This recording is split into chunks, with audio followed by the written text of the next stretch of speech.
Pai, estamos gratos a Ti, ó Deus, porque neste dia que Tu preparaste, neste lugar, também nós podemos estar reunidos e podemos, ó Pai, estar reunidos com um propósito, que é o de buscar a Tua presença, que é o de poder ouvir a Tua voz, que é o de poder, ó Pai, em família e juntos como o Teu povo, ó Pai, fazer aquilo para que Tu mesmo nos preparaste e nos separaste.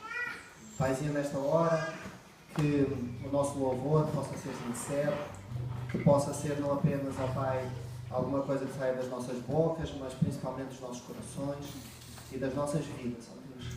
Pai, nós queremos agradecer-te porque um dia Tu enviaste o Teu Filho para morrer por nós. Tu enviaste como o primogênito, ó Deus, e por isso nós podemos estar aqui sendo irmãos, irmãs, sendo uma família, podemos estar aqui juntos e reunidos. Ó Pai, nada poderíamos fazer se não fosse por causa disso, por causa da Tua infinita graça. Por isso, ó Pai, todo o louvor, toda a honra, toda a glória sejam entregues a Ti, porque eles são Teus. Assim nós oramos no nome de Jesus Cristo. Amém. Amém? Enquanto cantamos a primeira música, vou louvor ao nosso Deus, os irmãos que tiverem, que desejarem, podem trazer os seus dízimos e as suas ofertas.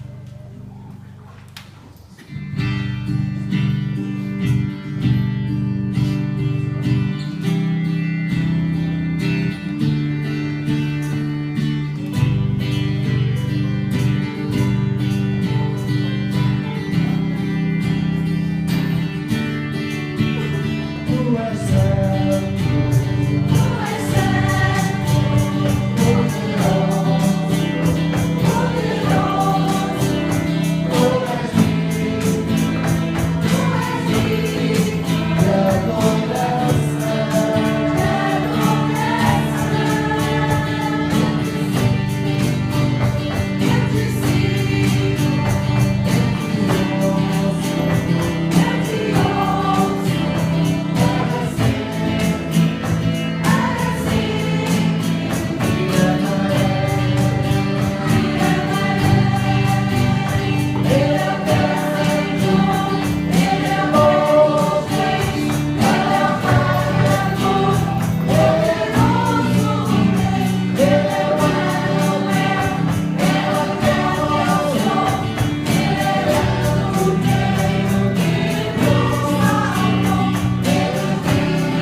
Isaías, no seu livro, no capítulo 9, versos 2 e 3, ele fala sobre uma coisa que ainda não tinha acontecido, mas ele fala como se ela já tivesse acontecido. E ele diz assim: o povo que andava em trevas viu uma grande luz, e sobre os que habitavam na região da sombra da morte resplandeceu a luz. Tu multiplicaste este povo, a alegria lhe aumentaste. Todos se alegrarão perante ti, como se alegram na ceifa e como exultam quando se repartem entre os povos. Jesus veio como luz no meio das trevas, e Ele veio para conquistar e para fazer por nós muito mais do que nós algum dia podemos fazer por nós mesmos. Abre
como tu tens sido maravilhoso, Deus.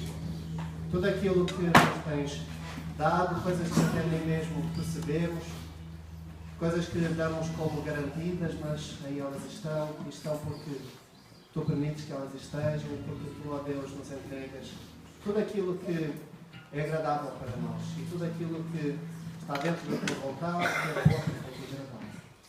Pai, e por isso nós queremos estar perto de ti. Queremos estar, sim, ó Deus, na tua presença. Queremos, ó Deus, estar junto aos teus pés. Isso é o motivo pelo qual nós fomos criados.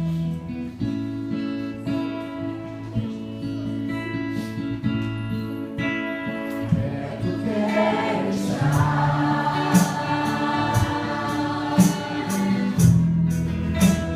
junto aos teus pés.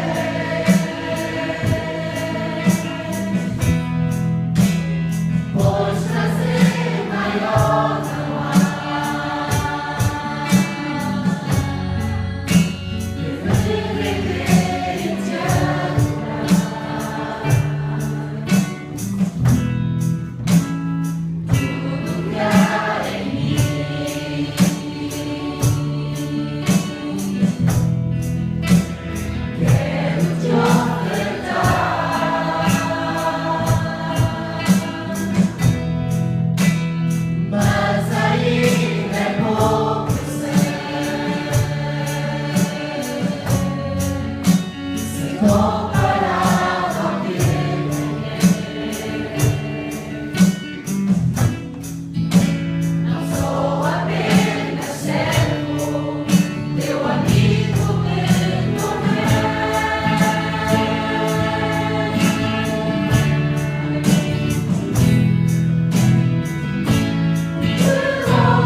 Queridos irmãos e irmãs, estamos a finalizar o mês de maio, mês este que normalmente na nossa igreja enfatizamos a família. Não que nos lembremos apenas da família no mês de maio, uma vez por ano, mas que realmente, por causa do Dia das Mães, dos Pais, nós procuramos neste mês enfatizar mais aquilo que para nós é o núcleo fundamental da sociedade e até da igreja, que é a família. E na nossa igreja, como nós temos procurado considerar que, sendo um corpo, o corpo de Cristo a nível local, é também uma família, este espírito de família entre nós que consideramos de grande importância. Mas, meus queridos irmãos, a palavra que vos queria transmitir hoje, dizer-vos que a família está debaixo de fogo. Família debaixo de fogo. E ocorreu-me ir 70 e poucos anos atrás, para o tempo da Segunda Guerra Mundial, algures na França, próximo da Alemanha, numa trincheira, entre muitas que eram feitas para que os soldados aí estivessem e, de certo modo, estivessem na linha da frente, combatendo aquilo que eram as tropas alemãs inimigas.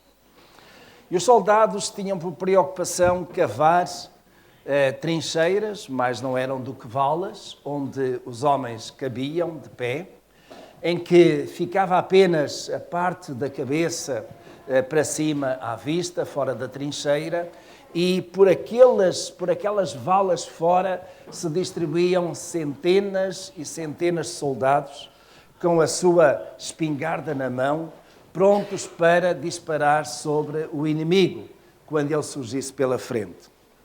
E às vezes cavavam trincheiras em paralelo, umas atrás das outras, em lugares mais elevados, para que, quando porventura a primeira trincheira fosse atacada e tomada pelo inimigo, ainda houvesse uma segunda linha, porventura uma terceira linha de combate. As guerras da Primeira e Segunda Guerra Mundiais foram guerras muito pesadas em termos de mortes, em termos de feridos. De facto, meus irmãos, aquilo que eu gostaria de partilhar convosco é que, a dado passo, encontraram numa vala, numa dessas trincheiras, uma quantidade de mortos, soldados mortos. E quando pegaram nesses soldados e olharam para eles, notaram que alguns tinham feridas na testa, feridas no peito, e foram balas que atravessaram e os mataram.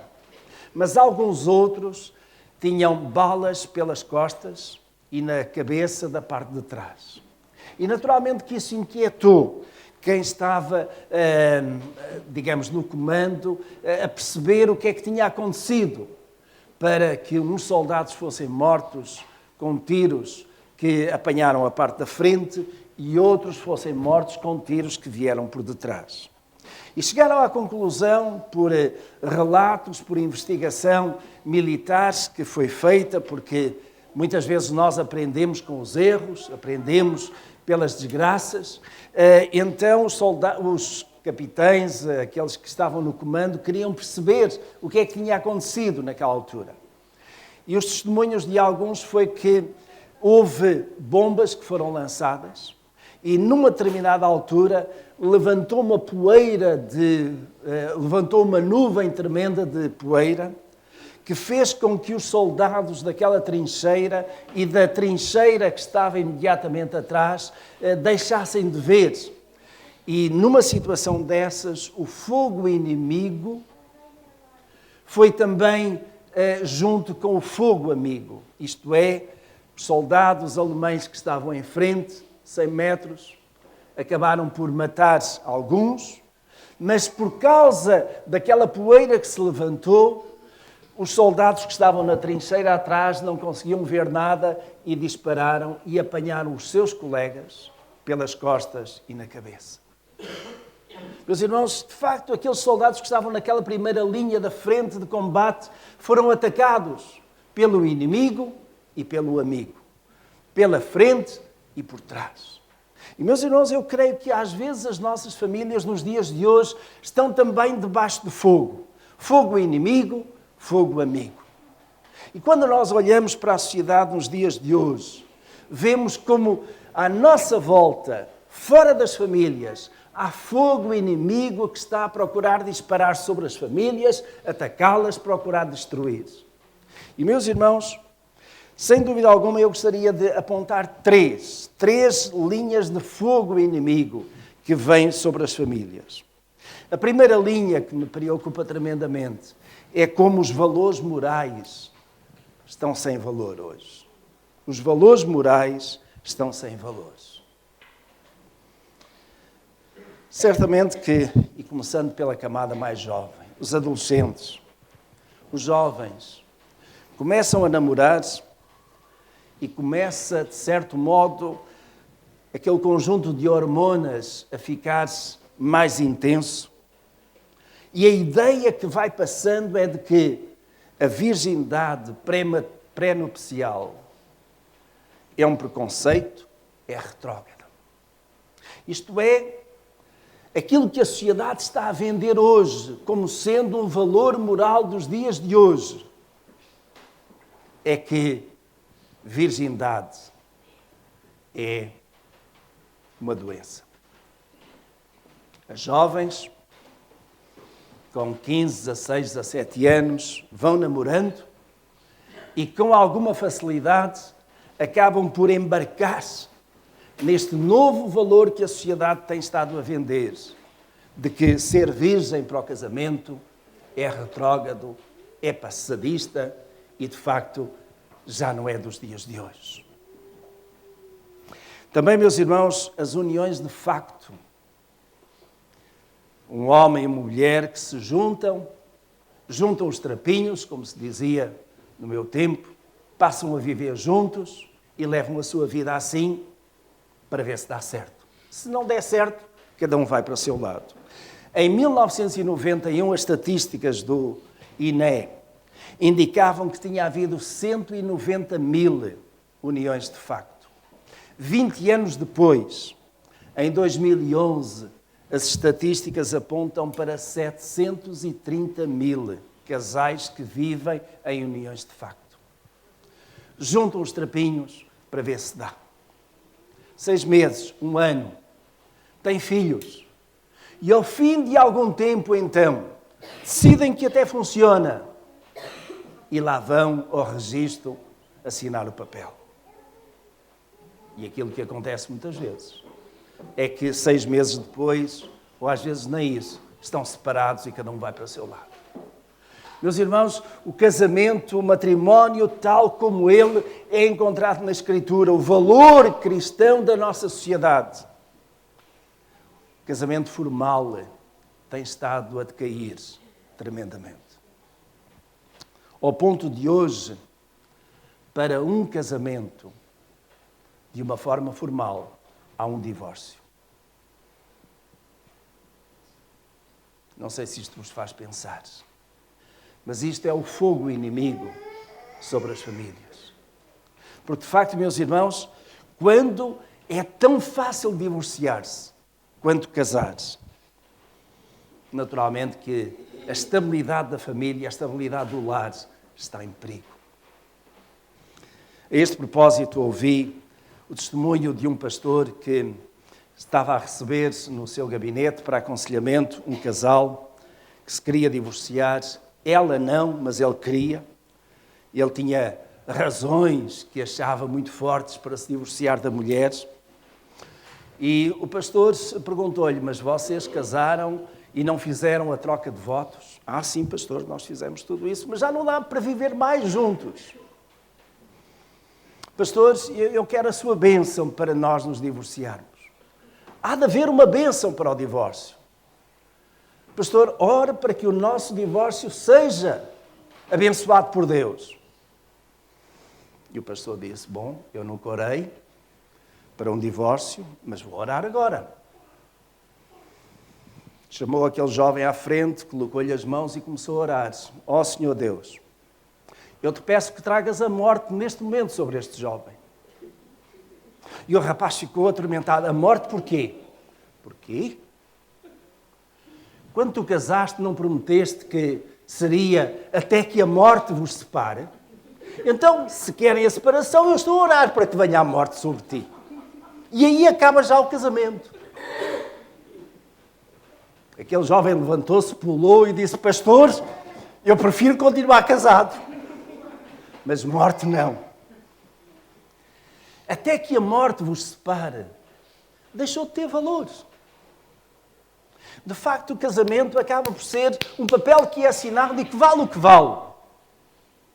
Mas, meus irmãos, numa sociedade cristã, quando estes valores começam a ser postos em causa desta maneira, como estando, de facto, debaixo de fogo do inimigo, é tão fácil nós olharmos para daqui a 20, 30, 40 anos e termos uma sociedade ainda mais decadente do que aquela que temos hoje. Porque a família é a célula máter. É aquilo que une uma sociedade. É aquilo que mantém valores. Mas os valores morais hoje estão a preço de saldo. Não valem nada. E começam a não valer nada lá em Belém, no Parlamento, onde as decisões estão tomadas. E nós sabemos que a última das grandes decisões que vão abalar tremendamente o casamento é a de casamentos homossexuais.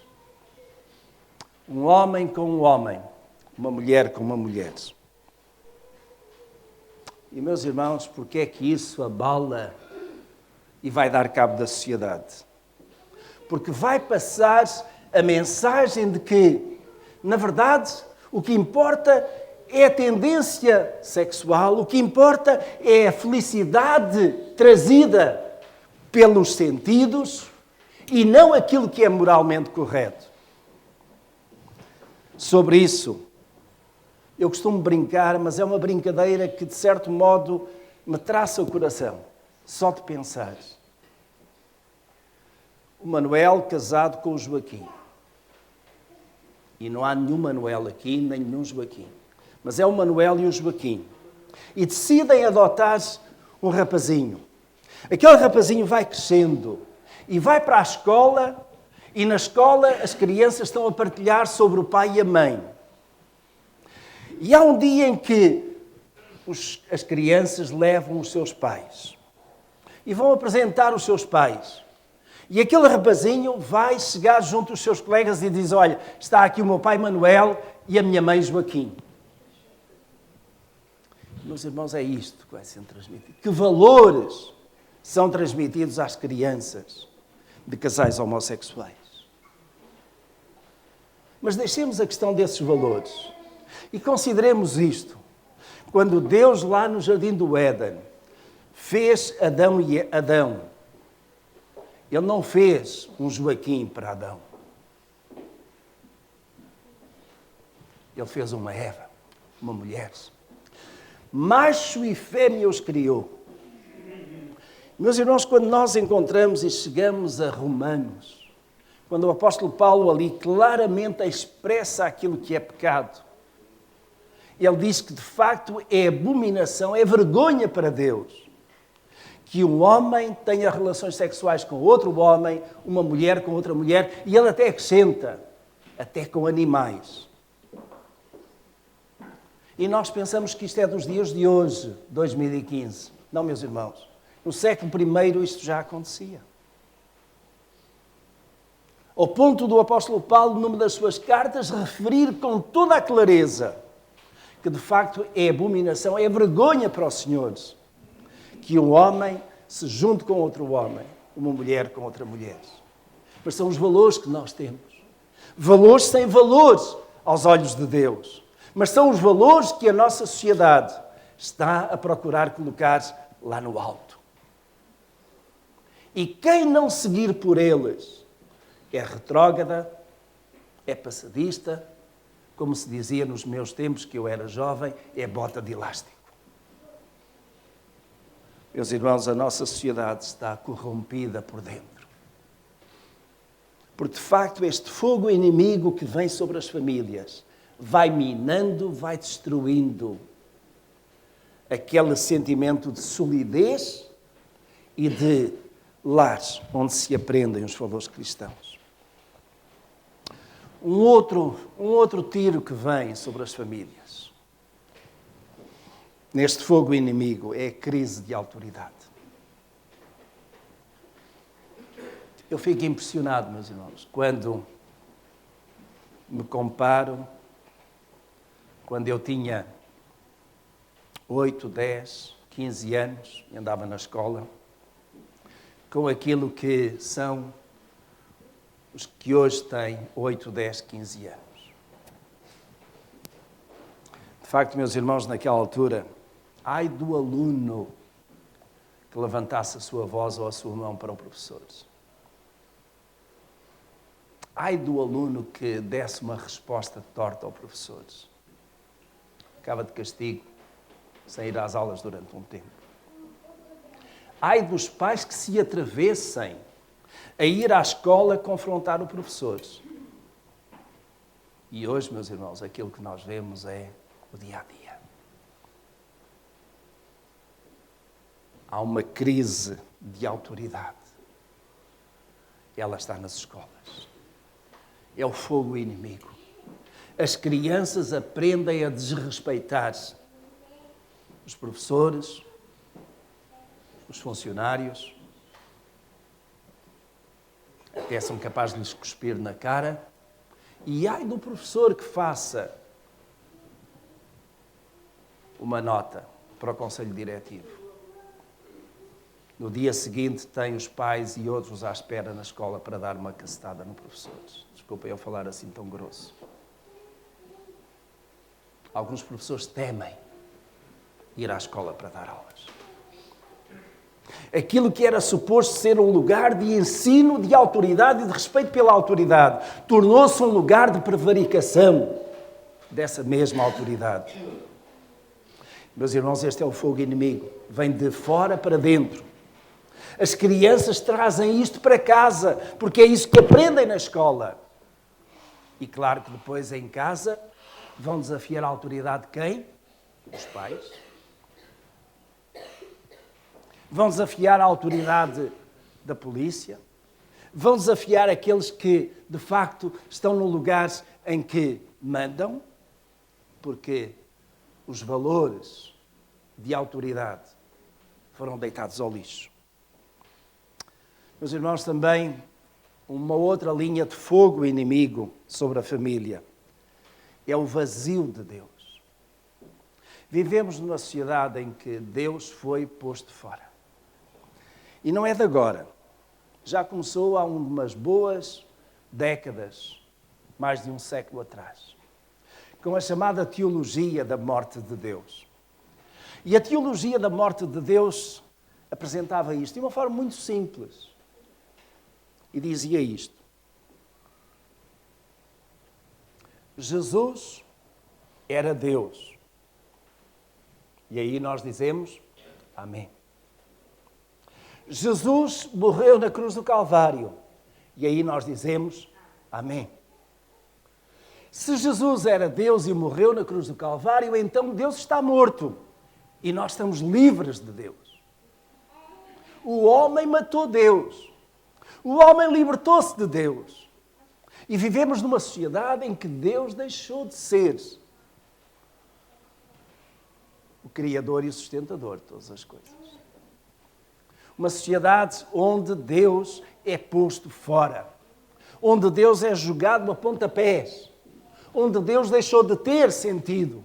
Onde Deus deixou de ser fundamento dos valores cristãos. É por isso, meus irmãos, que nos dias de hoje, filósofos e outros consideram que a Europa é uma sociedade pós-cristã. Quer isso dizer que Cristo já ficou para trás. A sociedade de hoje, a sociedade em França, na Alemanha, na Suíça até, na Holanda, é uma sociedade que já baniu Deus.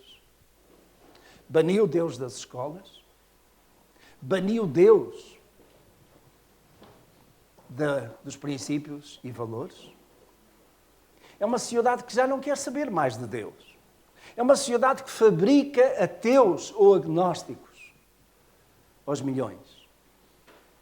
É uma sociedade para quem Deus já não diz nada. E, meus irmãos, vejam o que está a acontecer. Quando o Deus verdadeiro é retirado e é chutado para canto, o que é que acontece? Outro Deus entra. E que Deus é que está a entrar na Europa nos dias de hoje? O Deus Alá. E o seu profeta. E isto está a minar a Europa. E, meus irmãos, segundo alguns sociólogos, bastarão 30 anos para que a Europa, tal como nós a conhecemos, seja radicalmente diferente em termos de religião. O islamismo vai se multiplicando e aquilo que hoje na França são 6 milhões de islâmicos, na Alemanha 4 a 5 milhões, vai ser multiplicado. E chegará a um ponto em que os islâmicos na Europa, anteriormente cristã, serão dominantes. E a lei Sharia e todas aquelas leis islâmicas que proíbem as mulheres de andar sem ser com o véu, proíbem as mulheres de andar como algumas irmãs estão aqui, com o pescoço a descoberto. Vai começar a ser forçado.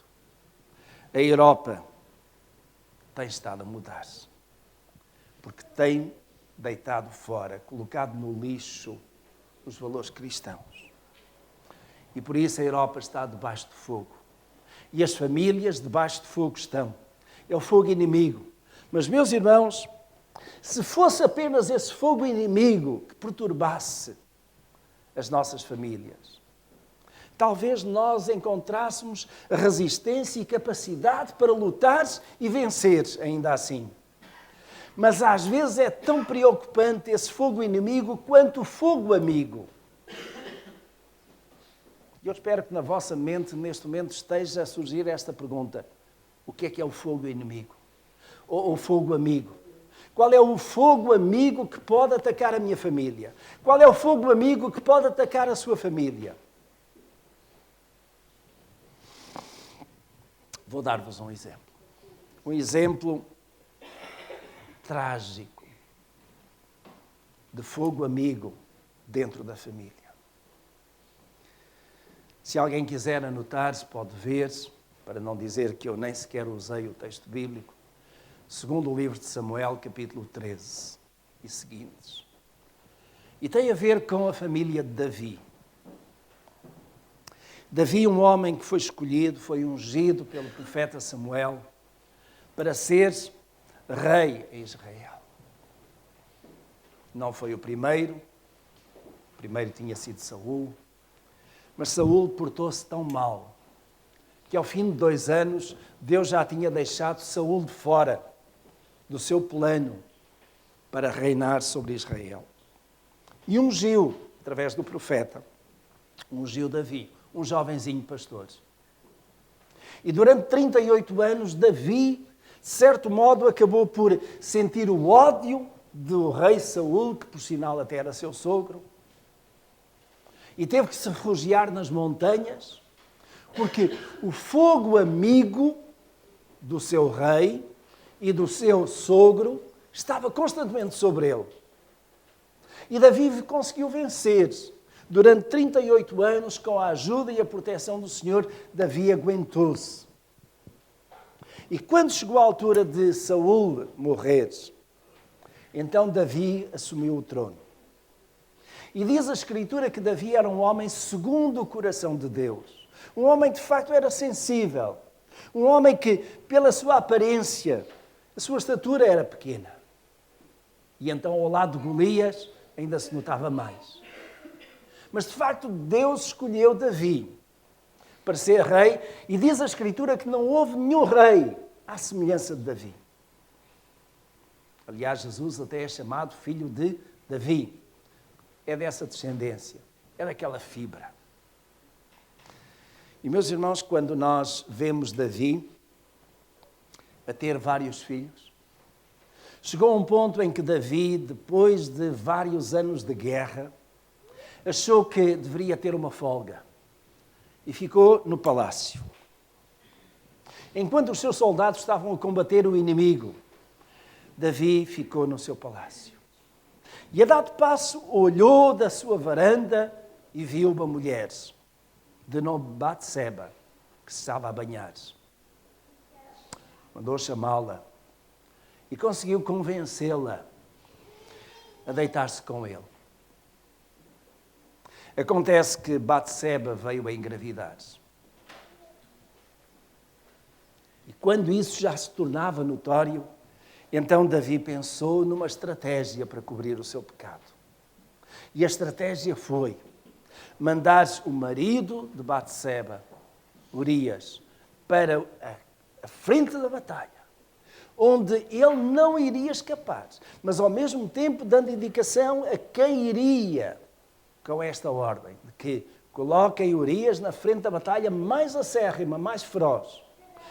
E se ele ainda assim resistir, matai-o. Urias tinha que morrer. Porque essa era a forma de Davi cobrir o seu pecado. Que pecado era esse? Adultério. Davi, um homem que tinha tudo. Mas no seio da sua família, deixou que entrasse o pecado. Adulterou e, para esconder o adultério, cobriu com outro pecado, o homicídio indireto. Urias foi morto. Entretanto, Batseba teve o bebê, que ao fim de pouco tempo morreu. Depois nasceu outro. Outros filhos Davi teve. E um pouco mais tarde, quando os seus filhos já são jovens, já são crescidos, um deles, de nome Amnon, enamorou-se por uma sua irmã, Tamar. Tamar devia ser uma jovem formosa. Amnon sentiu, só de olhar para ela, sentiu um desejo tão grande de estar com ela. Mas não tinha como chegar a ela. Então um dos seus amigos deu-lhe um conselho. Vais para o teu quarto, finges-te doente e chamas para que Tamar venha ajudar-te. E Tamar lá foi. E uma vez no quarto de Amnon, Tamar foi agarrada, foi seduzida e foi violada. E de tal modo Tamar sentiu aquela vergonha que acabou por dizer a Amnon: então agora fica comigo, casa comigo. Já que fizeste isto, já que tiraste a minha virgindade, tiraste a minha honradez, casa comigo, para que eu não tenha vergonha diante do meu povo. Mas Amnon disse não. Na verdade, aquilo que Amnon queria era apenas ter aquela brincadeira. Esvaziar as suas hormonas. Depois descartava a sua irmã Tamar. Mas, meus irmãos, quando isto veio ao conhecimento de um outro irmão deles, Absalão, Absalão ficou tão revoltado com esta situação que disse: eu vou dar cabo de Amnon, o meu irmão. Os irmãos estão a ver o fogo amigo em casa. Não foi preciso ninguém de fora, foi mesmo dentro de casa. E Absalão tudo fez para que Amnon fosse morto. E foi. Amnon morreu. Tamar continuou a chorar a sua vergonha. Anos mais tarde, Absalão, porque Davi veio a conhecer tudo isto, Absalão teve que fugir da casa do seu pai. Teve que fugir de Jerusalém. e esteve fugido durante 3 anos. Até que depois acabou por voltar. Mas quando voltou, ele provocou uma conspiração em Jerusalém contra o seu pai, que era rei. E foi para para uma das portas de Jerusalém, procurar atirar farpas sobre o seu pai, dizendo que o seu pai Davi, o rei Davi, já não se preocupava com o povo. O povo precisava de alguém líder como ele. Ele sim ia se preocupar com o povo. Ele sim ia procurar ouvir todas as queixas do povo. E foi ganhando adeptos com isso. E de tal modo ele conspirou que esteve quase a conseguir tomar o reino e roubar o reino ao seu pai. O fogo amigo, minando a família e minando o reino. Anos mais tarde, não muitos, Joabe, um dos generais de Davi, acabou por matar Absalão. E é curioso que no meio de tudo isto, Davi não corrigiu Absalão por ter morto o seu irmão. Não corrigiu Amnon por ter provocado a desgraça da sua irmã Tamar. Não consolou a sua filha Tamar. E os irmãos podem imaginar, digamos, dentro de uma família, debaixo do mesmo teto, este sentimento de revolta, de ódio que se vai instalando. Ao ponto de irmãos se odiarem e odiarem de morte. Imaginem esta família, que tinha todas as condições para ser uma família feliz, uma família abençoada, a ser tragicamente derrotada por causa da desobediência, por causa da perda de valores. Quando, alguns anos mais tarde, Absalão é morto e a notícia chega a Davi, ele chora. Ele chora a morte de Absalão, que, contudo, matou um dos seus filhos, Amnon, que, contudo, quis tomar-lhe o reino, que, contudo, até disse mal contra o rei Davi, mas era um dos seus filhos favoritos. Parece que Davi estava pronto a aceitar e a perdoar tudo a Absalão por ser um dos seus filhos queridos, mas não foi capaz de corrigir alguns dos outros. E, meus irmãos, o resultado foi que Salomão veio a reinar, mas ao fim de algum tempo também acabou por se perverter espiritualmente. E o resultado disso é que o reino foi dividido. E durante séculos e séculos foi a destruição de Israel, exatamente por causa dos valores morais terem sido lançados ao lixo. Meus irmãos, isto pode ser um espelho da nossa sociedade 3.000 anos depois. Nós estamos, de certo modo, rodeados de fogo inimigo. A sociedade está aí. Dificilmente nós, como cristãos, iremos conseguir mudar alguma coisa nesta sociedade. A corrente demolidora é tão forte que vai ser difícil alguma coisa. E eu creio que, de facto, cada vez mais os valores morais cristãos vão sendo lançados. Mas, meus irmãos, ainda que nós não consigamos, de certo modo, combater ou eliminar este fogo inimigo sobre as famílias, que sejamos ao menos capazes de conter o fogo amigo, isto é, aquele que dentro da nossa família nos quer destruir. Meus irmãos, a minha oração é que cada uma das famílias que está aqui, que compõe a nossa igreja, seja uma família verdadeiramente cristã. Uma família que procura ter o Senhor em primeiro lugar. Uma família que não se esquece daquilo que é ofensa a Deus e que se pauta por valores cristãos, éticos, verdadeiramente sólidos. Porque, meus irmãos, quando nós deixamos que o fogo amigo esteja na nossa casa, não fiquemos à espera depois de que tudo vai bem e que depois, quando nós oramos, Deus repõe todas as coisas que nós estragamos durante toda a vida. Temos de ter esta preocupação e este esforço, esta luta, para que, de facto, o fogo amigo não esteja na nossa casa. Meus irmãos, daí que eu apelo a vós, cada família, cada membro de família que está aqui, que faça um compromisso com o Senhor.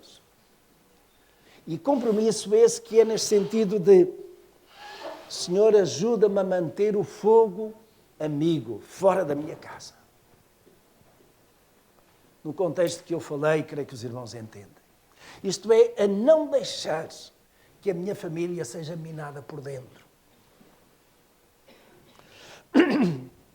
E que realmente o Senhor, a cada um de vós, dê a perseverança de continuar a lutar por aqueles valores éticos do cristianismo.